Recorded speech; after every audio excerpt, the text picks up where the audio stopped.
This creates a seemingly ever speeding or slowing beat. I've yet to hear this used in any compositions other than Rizai's own, so if you do come across it, please do comment below because I'd love to hear it. And finally, yes, that piano did just talk. That clip comes from YouTuber and pianist Lord Vinhitirio, who does some amazing piano-based videos, so go check him out. So, how does this one work? Well, this works in two ways. The captions help with priming. But secondly, our computer analyzes the frequencies of our voice and breaks them down into small parts. The computer is then connected to a piano, and the piano plays each frequency at the required volume, creating something that sounds like speech. Creepy, huh? Of course, the piano doesn't cover all the frequencies of the voice, so it doesn't sound like an exact copy. But it also works with songs.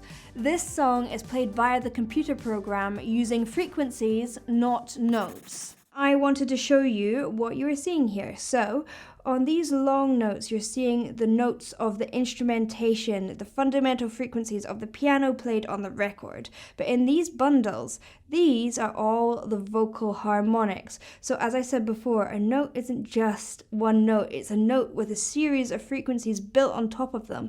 And it's these frequencies that allow us to recognize all the different vowels and consonants. So by playing them on the piano, we then in turn hear this as sung or spoken.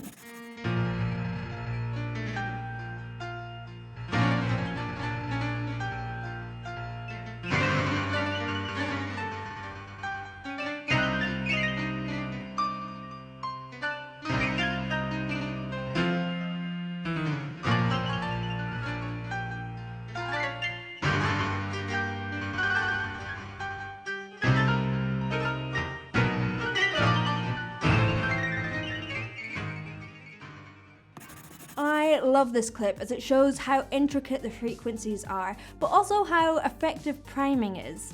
If you don't know the lyrics to the song, you are unlikely to hear the lyrics, and if you do, well, you'll be as creeped out as I am. Thank you for watching. I hope you enjoyed. If you did, please do like and subscribe. I also have a Patreon, so if you'd like to check that out, that is patreon.com/BethRoars. You can get early access to some of the content, you can vote on some of my reactions, and you can also just support the channel. So please go check that out, and I will see you in the next one. Bye!